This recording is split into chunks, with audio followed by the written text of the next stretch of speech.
India में जो आजकल सुपर पावर है, इंडिया की हर तरफ मानी जा रही है। इंडिया सुपर पावर बन चुका है एक हिसाब से, क्योंकि अमेरिका और इसराइल उसको सपोर्ट कर रहा है। ठीक हो गया।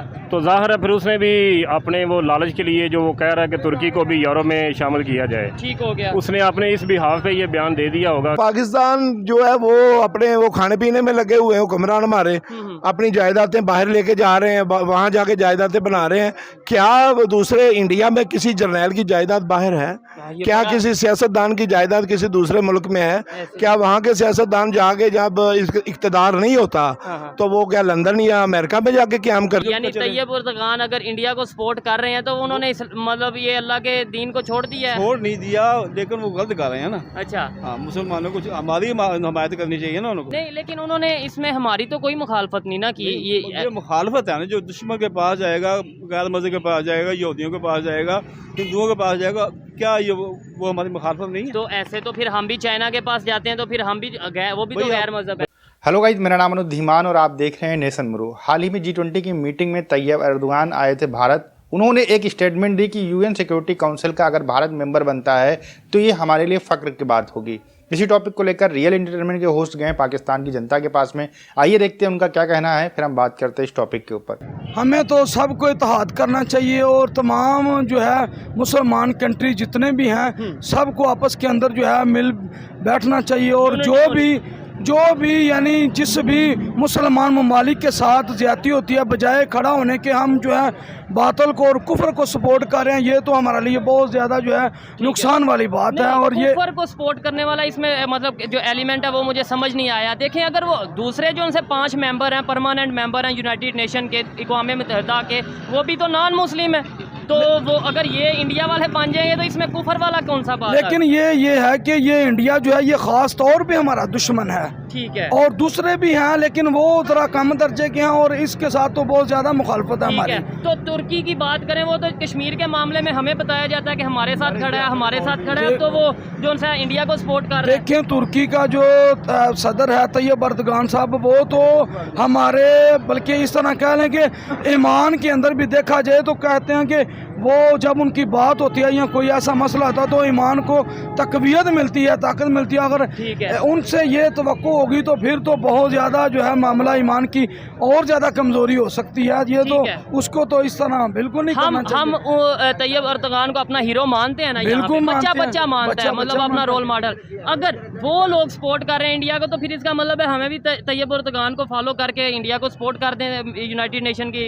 इस तरह नहीं हो सकता, क्योंकि हम तो सबसे पहले हम तो मुसलमान हैं, सबसे पहले हम मुसलमान हैं और कलमा ला इलाहा इल्लल्लाह मोहम्मद रसूलुल्लाह पढ़ने वाले हैं और इस वजह से हम भाई भाई हैं। अगर इस कलमे की तमीज़ नहीं रहेगी तो फिर हम किसी को सपोर्ट कैसे कर सकते हैं? लेकिन हम इंसान भी तो हैं और हमें पूरी दुनिया में जो उनसे इंसानियत की भी बात करनी चाहिए। इनकी ओपिनियन। अस्सलाम वालेकुम। वालेकुम अस्सलाम व रहमतुल्लाहि व बरकातहू। आपका नाम? मोहम्मद अफजल। क्या करते हैं आप?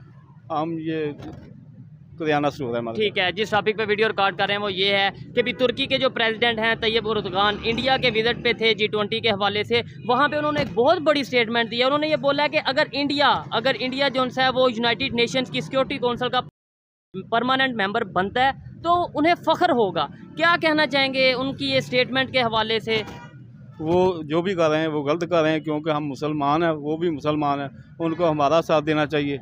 हम मुसलमान आपस में भाई भाई हैं, मिलकर चलना चाहिए, यही हमारा ईमान है और यही हमारा कुरान। नहीं, लेकिन उन्होंने इसमें हमारी तो कोई मुखालफत नहीं ना की। ये मुखालफत है ना, जो दुश्मन के पास जाएगा, गैर मज़हब के पास जाएगा, यहूदियों के पास जाएगा, हिंदुओं के पास जाएगा, क्या ये वो हमारी मुखालफत नहीं है? तो ऐसे तो फिर हम भी चाइना के पास जाते हैं तो फिर हम भी वो भी तो गैर मज़हब है। उनके जाने से हमारा नुकसान है, क्योंकि वो हमारा दुश्मन है।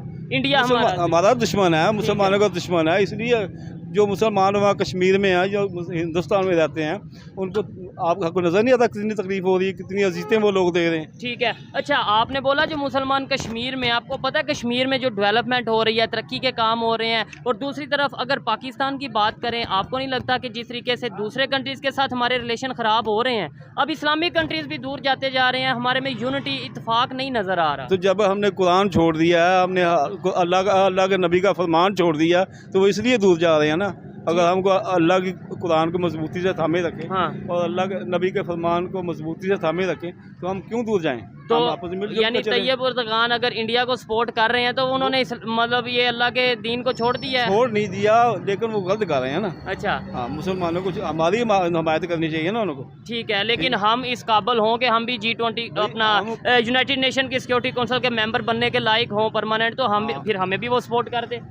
इंशाल्लाह ताला हम भी कोशिश करेंगे, अपने ईमान को मजबूत करें, ईमानदारी से अपना काम करें, अल्लाह के कुरान के मुताबिक चलें, नबी के फरमान के मुताबिक चलें। इंशाल्लाह ताला हम कामयाब होंगे।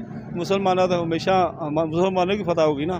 ठीक है, ओके, बहुत शुक्रिया जी। बिल्कुल कोई यूनिटी नहीं है, पाकिस्तान की कोई बुरे वक्त में इमदाद नहीं कर रहा। ठीक है। सिर्फ ये है कि पाकिस्तान में कोई मुस्तहकम हुकूमत नहीं आई, स्टेबिलिटी नहीं है। जी बिल्कुल, आए रोज़ हुक्मरान बदल जाते हैं, तो वो कहते हैं कि इस बात की गारंटी कौन देगा अगर हम पाकिस्तान को सपोर्ट करते हैं, ठीक है। कल को ये हमें वापस पैसे हमारा कर्जा देंगे तो वो हुक्मरान बदल गारंटी जाते कौन हैं, देगा? कोई गारंटी अच्छा, नहीं है। तुर्की की अगर बात करें, हम बड़े फख्र से कहते हैं सऊदी और तुर्की ये दो कंट्रीज के लिए कि भाई हमारे साथ खड़े हैं, हमारे साथ खड़े हैं। सऊदीया भी जो सा G20 में, इंडिया में जो G20 की मीटिंग हो रही वहाँ मौजूद था, वहाँ पे डील्स हो रही हैं। और तुर्की के जो प्रेसिडेंट उन्होंने बड़ी स्टेटमेंट दी, उन्होंने बोला है कि इंडिया अगर जो सा वो यूनाइटेड नेशन की सिक्योरिटी काउंसिल का मेंबर बनता है तो हम सपोर्ट करेंगे, फख्र है हमें कि अगर इंडिया बनेगा। क्या कहना चाहेंगे उनकी स्टेटमेंट? मैं ये समझता हूँ कि ये तुर्की, सऊदीया, ये पाकिस्तान को इतना पैसा दे दे के अब थक गए हैं हाँ, कि वो क्या करें कि ये तो इन्होंने तो कशकोल पकड़ा हुआ है, ठीक है। ये अपने पाँव पे खड़े ही नहीं होते। उन्होंने उनको तजावीज़ दी है, सपोर्ट किया है, ठीक है। माली तौर पे सपोर्ट किया है, हर तरह से कि बिल्कुल, पाकिस्तान को हमारे सपोर्ट साथ करते खड़े हैं, हुए हैं खड़े हैं, मुश्किल वक्त हमेशा खड़े हुए ठीक है। हैं। लेकिन पाकिस्तान जो है वो अपने वो खाने पीने में लगे हुए हैं, हुक्मरान हमारे अपनी जायदादें बाहर लेके जा रहे हैं, वहाँ जाके जायदादें बना रहे हैं। क्या वो दूसरे इंडिया में किसी जर्नैल की जायदाद बाहर है?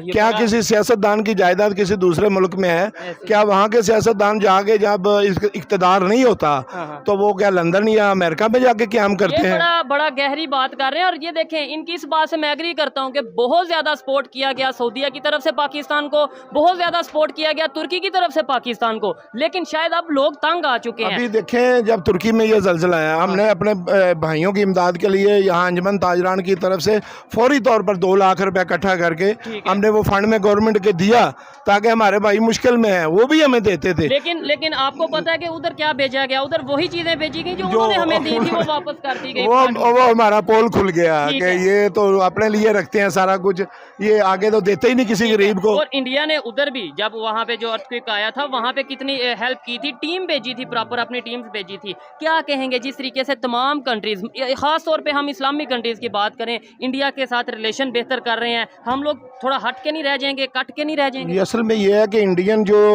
चीज़ें हैं, इंडियन जो माल है प्रोडक्ट वो पाकिस्तान से, अगर पाकिस्तान में एक चीज़ 10 रुपए की मिलती है, इंडियन वही चीज़ 6 रुपए की प्रोवाइड कर रहा है। वहाँ बिजली सस्ती है, वहाँ पे टैक्सेस कम है, वहाँ पे ताजर को और कारखानादार को सहूलतें मैसर हैं, और वो सहूलतों का फ़ायदा उठाते हुए अपनी एक्सपोर्ट को, अपनी इम्पोर्ट को बढ़ा रहे हैं और दुनिया उन पर एतमाद कर रही है। देखें इंडिया हमसे कितना बड़ा है, बिल्कुल बहुत बड़ा है, उसकी आबादी देखें 7 गुना तकरीबन, 7 गुना बड़ा है। अब वो थोड़ी सी चीज़ भी इंडिया में भेजें तो हमारे 700 गुना वो ज़्यादा वो वहाँ भेज सकते हैं, मार्केट इतनी बड़ी है। तो पाकिस्तानियों की सबसे बड़ी दिक्कत ये है कि अगर उनका कोई सपोर्ट करे तो फिर वो मुस्लिम भाई है उनको कोई दिक्कत नहीं होती है, वाहवाही करते हैं, इनको कोई भीख देता रहे लगातार तो वाहवाही करते रहते हैं।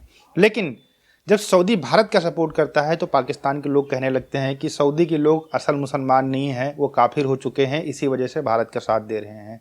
और जब तुर्की के राष्ट्रपति भारत की तारीफ करते हैं तो सेम चीज़ें उनको कही जाती हैं कि मुस्लिम होकर भारत का साथ आपको नहीं देना चाहिए। मतलब इतना ज़्यादा दिमाग इनका दूषित हो चुका है कि इनको सिर्फ मुसलमान के अलावा कुछ दिखाई नहीं पड़ता है। वही सीरिया, इराक, ईरान में लाखों लोग मार दिए गए तब पाकिस्तान की तरफ से कोई हेल्प नहीं आती है। तुर्की के अंदर जब अर्थक्वेक आता है तो पाकिस्तान की तरफ से कोई हेल्प नहीं आती है। लेकिन ये सपना सजो के रखते हैं कि जब हमारे यहाँ पर गड़बड़ हो, हमें जब भीख मांगना हो तो जितनी भी मुस्लिम कंट्रियाँ हैं इनको पैसे देते रहें। एक्चुअल में ये काफ़ी दिनों से चल रहा है कि सारी कंट्रीज इनकी हेल्प कर करके परेशान हो चुकी। इसी वजह से जो बाकी कंट्रीज थे उन्होंने अपने हाथ इनसे खड़े कर दिए हैं और कहा कि आप जैसे भी रहना चाहते हो रहो, हमें कोई फ़र्क नहीं पड़ता है, आपके चक्कर में हम नुकसान नहीं करेंगे। अच्छा, यहाँ पर गौर करने वाली एक और बात है कि भारत को बोलते हैं काफिर देश है और इसके जो है मुसलमानों के ऊपर बड़ा जुल्म करता है, ये है वो है, हमें इसके साथ संबंध नहीं रखने चाहिए, पूरी दुनिया के मुसलमानों को संबंध नहीं रखना चाहिए। लेकिन खुद चाइना के तलवे चाटने के लिए पहुंच जाते हैं, फिर उनको यही चीज़ें वहाँ पर अप्लाई करने के लिए नहीं दिखाई पड़ती हैं।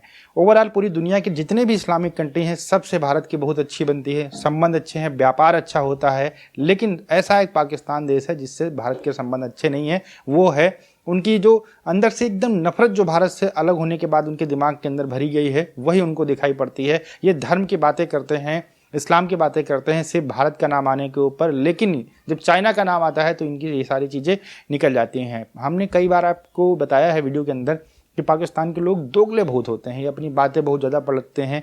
आपने देखा कि जैसे ही चाइना का नाम आया फिर उसके ऊपर स्टेटमेंट इनकी कुछ ज़्यादा खास नहीं होती है।